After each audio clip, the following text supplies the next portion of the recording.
રાજકોટ ધોરાજી શહેર અને આસપાસના ગ્રામ્ય વિસ્તારમાં ભારે પવન સાથે વરસેલા વરસાદને પગલે સપુરા નદીમાં નવા નીરની આવક થઈ છે. નદીમાં પાણીનો પ્રવાહ વધતા પૂર જેવી સ્થિતિ સર્જાઈ છે અને પંચનાથ મંદિર તરફ જતો માર્ગ પાણીમાં ગરકાવ થઈ ગયો છે.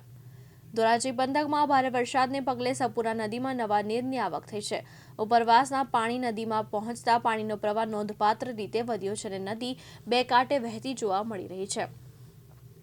ભારે વરસાદ અને નદીના તેજ પ્રવાહને કારણે પંચનાથ મંદિર તરફ જતો માર્ગ પાણીમાં ગરકાવ થઈ ગયો છે. તંત્ર દ્વારા સાવચેતીના ભાગરૂપે લોકોને નદીના પટમાં અવરજવર ન કરવા સૂચના આપવામાં આવી છે. નદી કાંઠાના નીચાણવાળા વિસ્તારને પણ એલર્ટ કરવામાં આવ્યા છે અને લોકોને જરૂરી સાવચેતી રાખવા અપીલ કરાઈ છે. સપુરા નદીમાં નવા નીરની આવકના દ્રશ્યો જોવા મોટી સંખ્યામાં લોકો ઉમટી પડ્યા હતા. જોકે તંત્ર દ્વારા લોકોને જોખમ ન લેવા અને નદીથી સુરક્ષિત અંતર જાળવવા સૂચના આપવામાં આવી છે. અને બીજી તરફ સતત વરસાદને કારણે શહેરના અનેક વિસ્તારમાં પાણી ભરાતા જનજીવન પર અસર જોવા મળી રહી છે. હાલ તંત્ર સમગ્ર પરિસ્થિતિ પર નજર રાખી રહ્યું છે. વિપુલ ધામેચા, દિવ્યાંગ ન્યૂઝ, ધોરાજી, રાજકોટ.